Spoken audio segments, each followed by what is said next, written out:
okay, 90% wananichukia. Kwani how do I look? Every time I will just sit down and take a mirror, I'm like, am I that bad? Okay, I'm ugly. Is it that bad?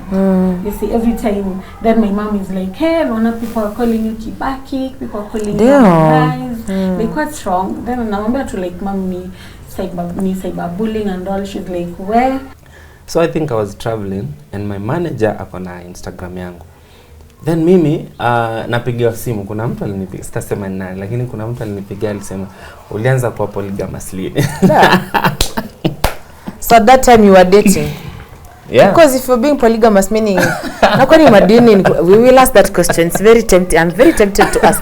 Carry on. Na kujibu kila kitu. No, lazima.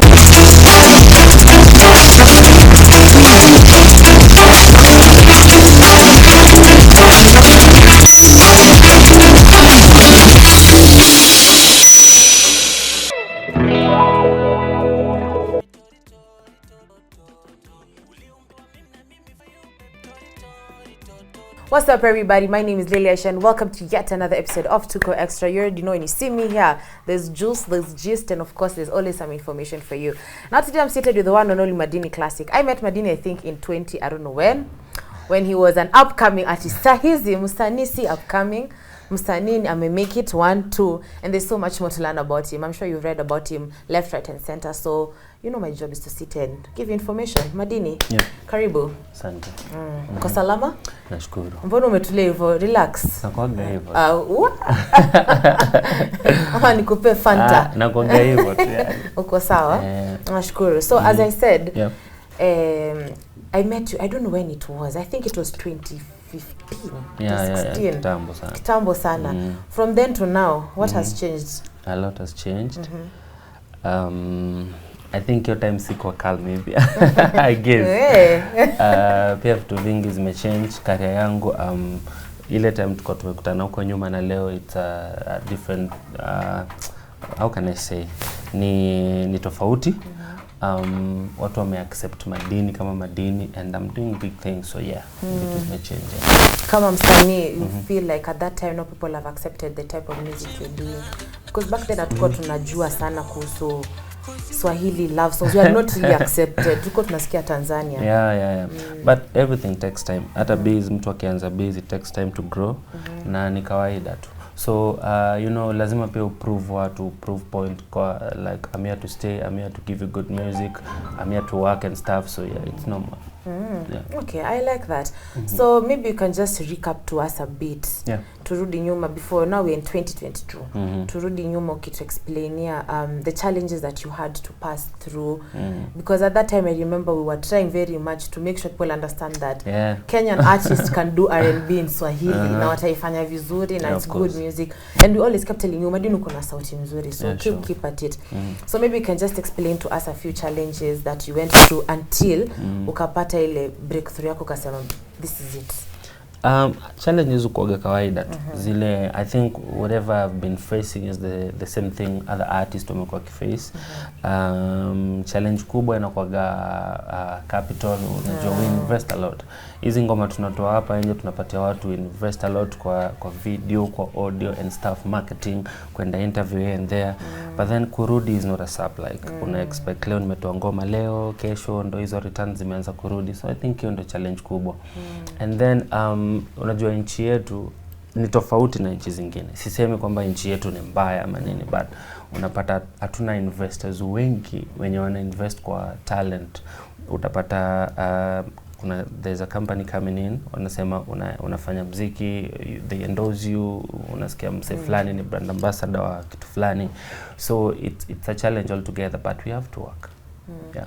So when was the breakthrough for Madini? Ile ukasema wamenikubali sasa.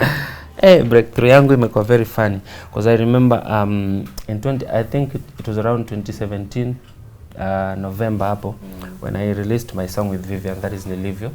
That was my first hit actually, yenye ilifanya poa sana. I think it's around 2.3 million views on YouTube right now. Yeah. So it happened that way. Time tena ikasonga kidogo because nakumbuka wakati nilikuwa nimetoa Nilivyo, I can say for a fact I wasn't ready like people will accept it. Like inatoa ngoma alafu itakuja kwa hit song, so I wasn't ready. The moment ilikuwa ina hit, all of us kwa na ngoma nyingine. So nilikuwa like, what will I do next? I'm not ready, sijajipanga and stuff. That's when I recorded a song with Prezo, the Kiberiti song yenye haikufanya poa sana, but to my end ilikuwa like an upcoming artist amefanya kazi na a legend like Prezo, yeah. So hapo kukaenda ukanyamaza tena, like you know Kenyans, if you give them something they like and then ukose tena watakuwa like huyu alikuwa anajaribu, huyu alikuwa anajaribu, wanitwanda, huyu alikuwa anajaribu, but kulikuwa na other challenges like kurudi tena kupatia watu ngoma kama hiyo tena wa accept. Ilikuwa a very big challenge, but we're doing it. So at that time, I don't know, with Vivian, najaribu kufikiria what was happening. There was something that was there. Yeah, there has to be. Lazima mimi sisikafa chini nikuulize maswali kama hiyo. Nini? It definitely has something not good. Vivian tumekuwa na issues, lakini ni issues ndogo ndogo. She's like a sister to me, unajua. And pia Vivian ameninacha kwa career yangu. She was actually the first artist, yule artist mkubwa nimefanya naye kazi. So kuna vitu mingi pia alikuwa ananifunza. So una get sometimes tulikuwa cause actually Nilivyo si ngoma peke yake tumefanya na Vivian. Tumefanya Nilivyo, tumefanya Energy, and pia kulikuwa na zake zenye hazikuwa zangu tulikuwa tumefanya but hazikutoka. So kulikuwa na challenges mingi, alikuwa na demands zake of which niliheshimu, nilikuwa na demands zangu zenye pia alikuwa anaangalia, and team zote zikakuwa pamoja and everything worked out. Okay. But hakukuwa na anything negative. Unajua obviously watu wakifanya kazi lazima kuna mtu anataka hivi, mwingine anataka hivi na hivyo, yeah. So I remember what you're talking about is the moment we released Energy, and Vivian alikuwa ameenda tour yake ya US, I think. So hakupata time ya kupush ngoma and stuff. So on my side bado nilikuwa mdogo, I had a lot of feelings. But ilisha. Yeah. So that was just only it, because nilikuwa nataka itoke kwa mdomo yako, sikuwa nataka niseme hiyo siku nakumbuka. Nilikuwa nataka uiseme watu waseme mimi nimekupush. Ni kawaida, unajua watu wakifanya kazi like saizi siwezi nikatoka hapa niende pale kwa barabara nigombane na mtu. Yule mtu tunafanya naye kazi, yule mtu rafiki yangu ndo tutagombana. Lakini mkigombana na mtu kwa njia poa, kwa sababu ilikuwa ni kazi and we solve everything and we are okay, then it's better. When you talk about demands, I'm very tempted to ask you what demands that had, because I'm assuming kama tunafanya music video na wewe, demand yangu ni post it, talk about it, share it, give me my money if this one is having this amount. Actually what happened that haikuwa issue ya doa ama nini, ilikuwa ni arrangement ya ngoma. Because we did Nilivyo na ikafanya fit. So wakati tulifanya Energy, it wasn't even Vivian. The manager said tunafaa ku rearrange ngoma kama Nilivyo. Unajua Nilivyo ilikuwa like naimba anajibu mimi naimba. So the manager said like ile ya kwanza worked, ili work fit, watu waka accept. So hii ya pili pia tufanye the same thing, but I was like man, see you can't repeat. Yeah, see you, because I remember very well wakati nilikuwa nimetoa Nilivyo ilikuwa ina hit all over. Mimi nilikuwa nimekaa hivi kwa nyumba naona Vivian anapiga show yake kama hivi watu wanaimba yani, lakini mimi niko kwa nyumba. So I was like nilikuwa like when we are doing this one nataka watu wasikie naimba. Umeona? Nilikuwa nataka watu wasikie naimba kwanza, then Vivian akuweka verse 2, and the manager was like, Vivian akuweka verse 1, we pia chorus and stuff, and even my boss wasn't okay with it. So tukasema sasa kitu ita happen, si tutatoa tu hiyo ngoma hivyo. Kwa hiyo tulitoa kupush kumarket kwa issue, but we always win. So the reason why they actually did not push is because it did not go with what they wanted. Yeah, exactly. Okay. And I think hata hiyo time tulikuwa tuna shoot, kulikuwa na issues nyingi sana kwa set. I remember the director told me nimpatie ngoma yangu ingine to shoot because hawakuwa wanataka kuja set. Nimefika set, nimekaa mpaka saa 6 usiku, hakuna watu kwa set, and for real, this is something that I've never talked about anywhere. But I think it's good to open up a little bit. So hawako kwa set. Nakumbuka hiyo time sikuwa na manager mimi, like tuseme yule mtu anatembea na mimi nini. I was doing everything for myself. Nilikuwa naenda naleta equipment peke yangu, nilikuwa naleta director peke yangu, nilikuwa naenda kuangalia vile setup zimefanywa studio. I had to book it myself, everything. I had to look for mwenye anavalisha Vivian, makeup artist, kila kitu. So ilifika saa 6, I'm very tired, sijakula the whole day, niko kwa set, and then I'm trying to call, hakuna mtu anapokea simu. Sisi sema ni Vivian honestly, because I was mostly dealing with the manager. Mimi nilikuwa na deal na exactly. So but obviously unajua kama manager wako amesema kitu amediscuss na msanii. That's true. So I remember the director was Ricky Beko, and the director was telling me, bro, nipatie ngoma yako nyingine to shoot. I was like, no, because my manager by then alikuwa yuko nje. So nasema tulikuwa tushagree, tukapanga kila kitu.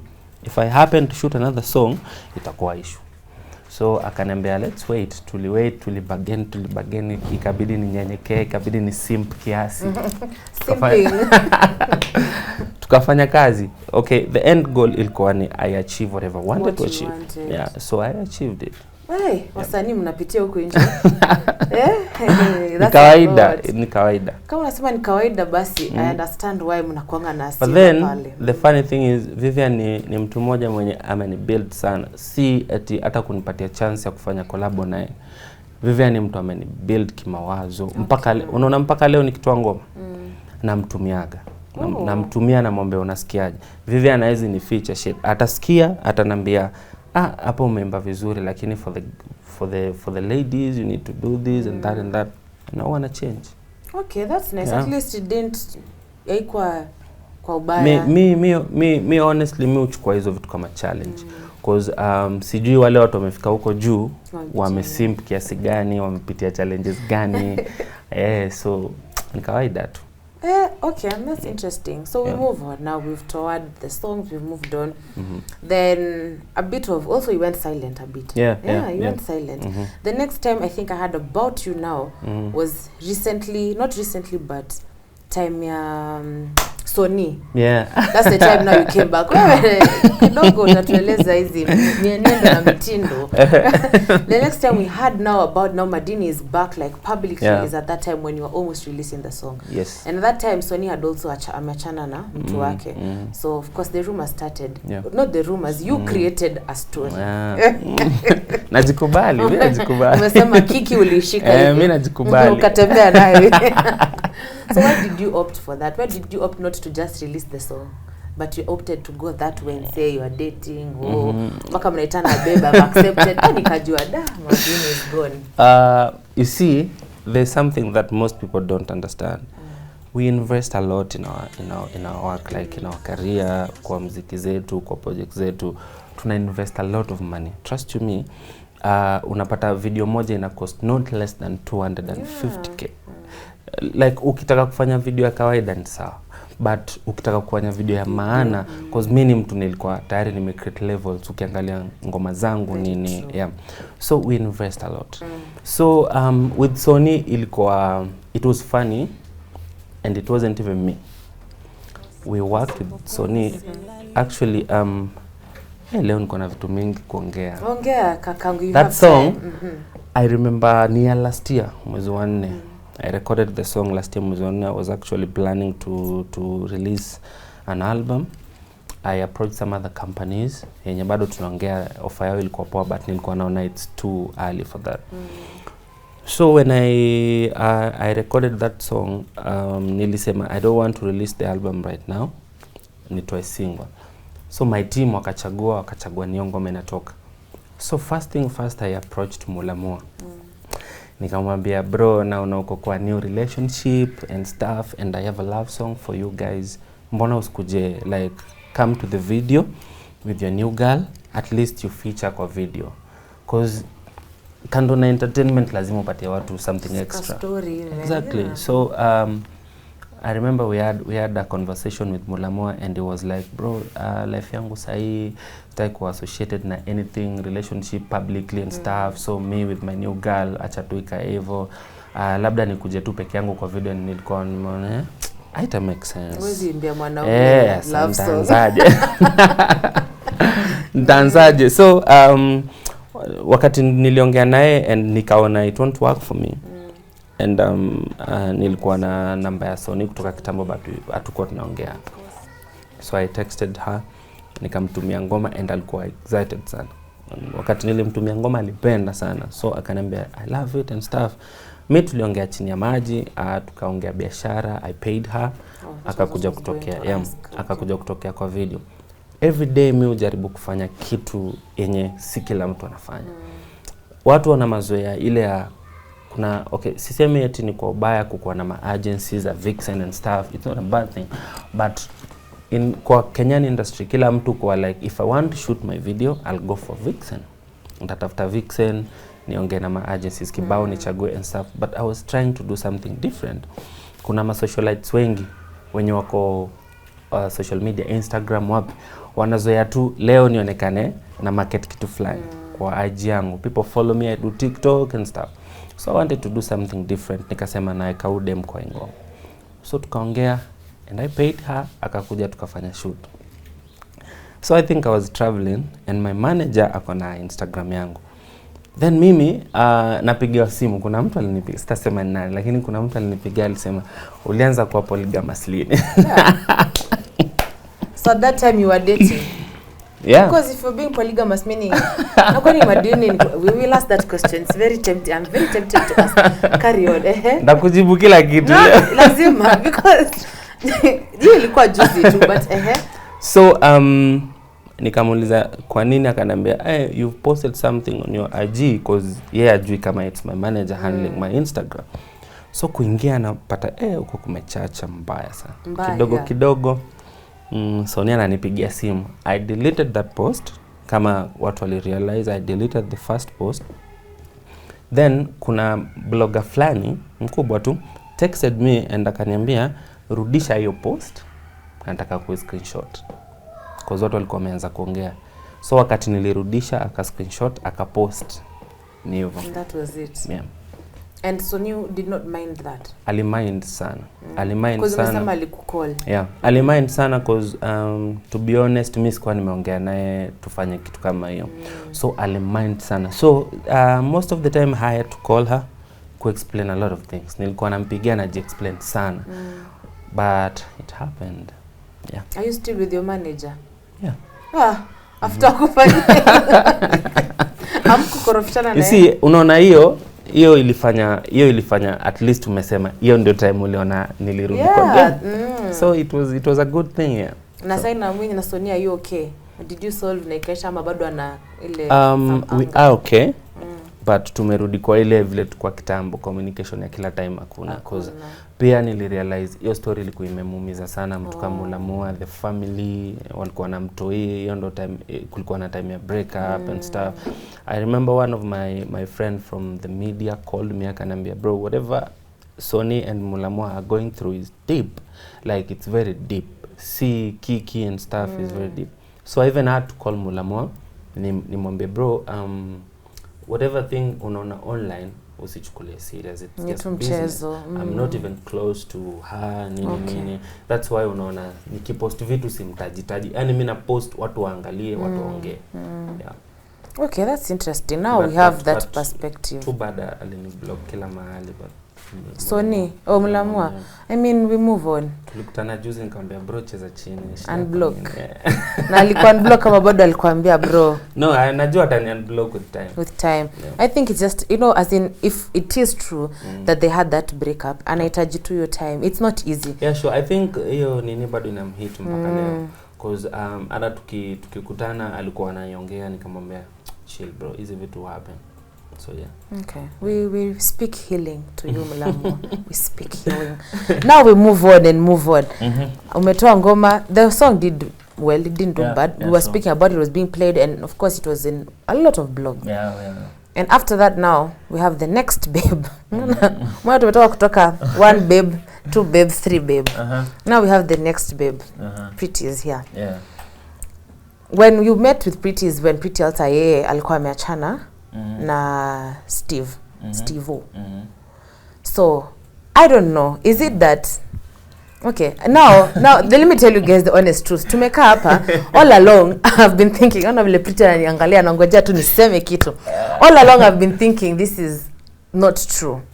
But we've sat here and when you were going to do something and she called you babe and I said, okay, it could be true because I just don't call. I call my girls babe. Mi nitaita beshte yangu dem babe. Lakini mwanaume sitamuita babe. So that means whatever you guys are, like the relationship is real. Yeah. It is real. Unajua umekaa hapa na mimi ni mtoto wa Mungu. Ukinidanganya, lightning. So let's start with the story of Pritty. Tuanzie tu back kidogo. So as I said, now we saw you coming in. Vile tumeona yameachana na Stevo. And of course everyone is just like, mse kazi yake tu ni kwenda watu zile ameachana na chali yake. So what was your plan? I know you said you found her on the DM and you saw her YouTube and you said, she has confidence, she speaks, she's bold. Tell us the honest truth, Madini. Usimwangalie Pritty, funga macho. Ukipaka eyeshadow funga macho. Unajua story ya Pritty ni refu sana yani. Watu wanapenda kuona vitu za online lakini hawajuage watu ama mtu anapitia nini. If I happen to post that nimepiga picha and watu watanijudge kwa vitu wanaona, watu wana look iko sawa and stuff and they don't know what we are going through. So maybe let me tell you something. The moment I texted Pritty, I was very rude actually. Of course. Ni mimi nilimtext nikamwambia hebu tuma namba yako. Ni kitu anaweza confess. I texted her nikamwambia hi Pritty, send me your number. Vote. And she sent. Of course. Mimi nikakuza why for what? Lakini wewe ni msanii, yeye anaweza sema 07. And mimi kumomba namba haikuwa ni kwa sababu nataka kumdate. But I just wanted to talk to her kwa sababu nilikuwa naona akihappen kupost kitu watu wanamtroll sana. Akifanya anything watu wanamtukana sana lakini nashangaa. Mbona aje? Mbona? Yeah, but then she doesn't stop. Exactly. And she'll give you more. Mbona hajibu hizi vitu? Mbona haachi na mbona hajibu hizi vitu? Getting pretty, as you can see her. What's the name of your makeup artist? Rose Beauty. Rose Beauty. There she is, getting pretty. Pritty hapo nimesikia Madini akisema very nice things about you. How do you usually feel when he talks very nice things about you? To be honest, I feel good. Who doesn't like to be praised? You're right. Yeah, I feel good. Kila time when he praises me, I'm like, well, okay. Kitu hujazoea unapata sasa. Sijazoea mambo. Yeah. On just social media. They say bullying. Yeah. Like everything inakujanga tu like where in a different way. Okay, city ina kwa life yangu apart from social media kwangi bullied. But unajua face to face it's not like kama ile unaenda unapata like 90%. Na imeandikwa. Na ujui mtu you're like okay 90% ananichukia kwani how do I look? Every time I will just sit down and take a mirror, I'm like am I that bad? Okay, I'm ugly. Is it that bad? You see, every time, then my mom is like, hey, Nona, people are calling you Kibaki, people are calling you nice. Like, what's wrong? Then I'm to like, mommy, cyberbullying and all. She's like, where? You know, my mom all over social media. She has a TikTok, like, and unfortunately, sana. And she's very supportive in anything that I do. Hata tuone ni mbaya aje, anaonanga like I'm always right, you understand? Mpaka to an extent of mamangu alikuwa anakuja TikTok ananitetea, then someone anamtusi zile venye una like anakuja na comment mtu amenitusi, then mamangu ana comment hapo chini ya wewe mwenye amenitusi ako like leave her alone and all, then wengine wote wanakuja mbona unamwambia wewe mbati ni mrembo, mbona siji nini hivyo, like hadi anamtusi. Kuna hadi alimtusi matusi mbaya kwa like the more nilitaka kukua karibu na Pritty is the more nilikuwa naona okay, she makes me happy. Mashallah. Ana jokes sana. Wallahi. Hapa ametukunjia sura sana, hajatuchekesha. Wewe hujamjua lakini the more nilikuwa najaribu kuconnect close, sometimes niko na stress zangu, napata ni mtu ananimake happy tu. So hakuna mtu alitongoza mtu, but kila kitu ili happen. Really fall in place. Kila kitu ili happen. Yeah.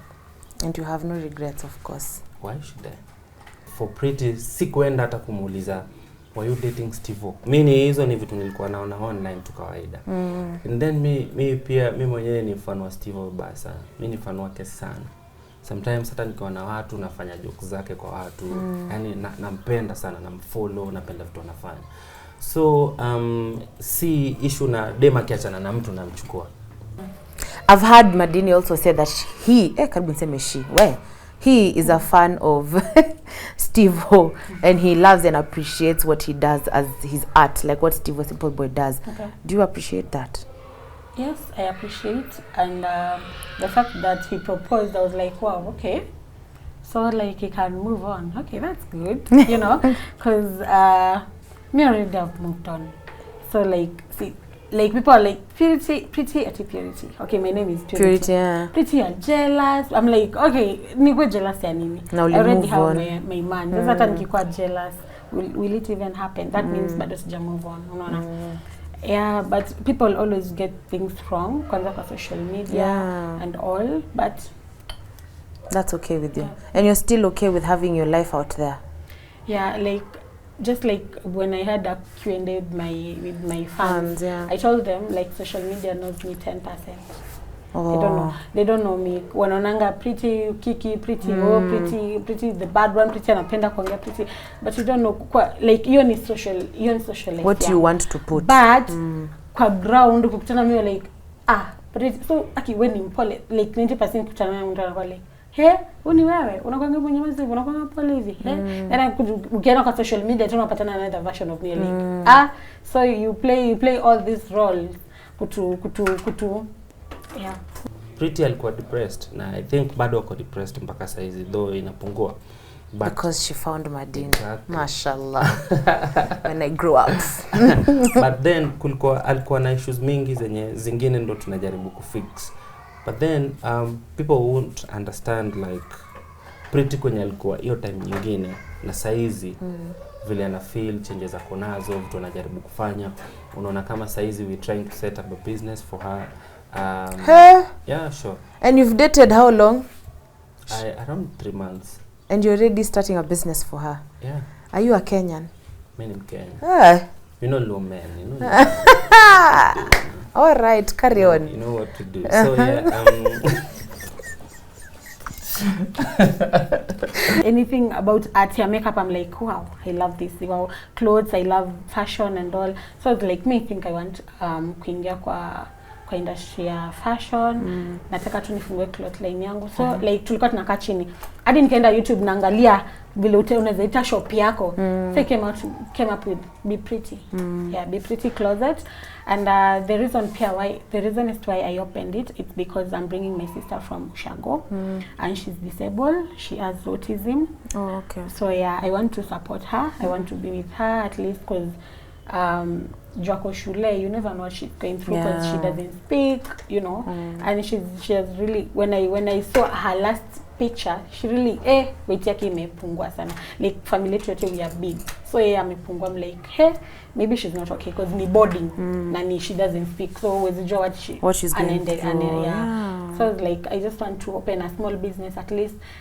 If for example I don't get G or Pritty market for me, this one at least I can get money from selling my products, you see, so that I can support her, pay my bills, because right now I live alone. I don't my mom is not in Kenya.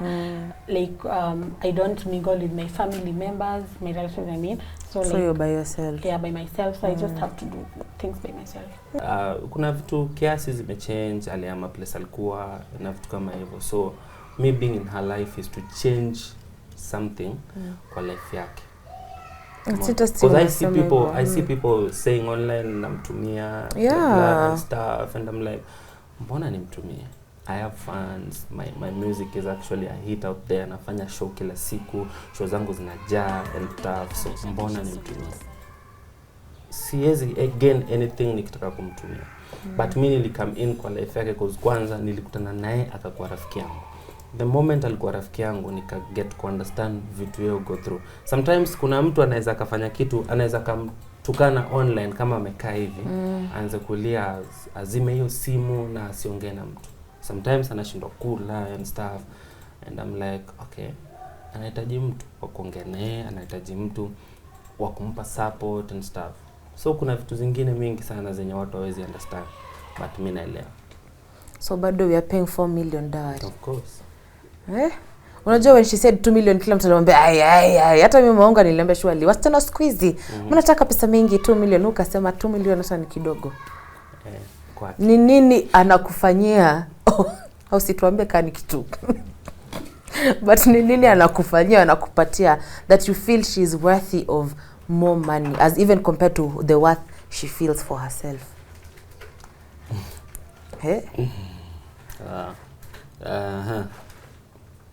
And I make too happy yani raha ndio see there's something that people don't understand now juu kunihusu. Hata mimi niliachana na mtu ndio tuanze kuongea na Pritty, na hatukuachana kwa uzuri.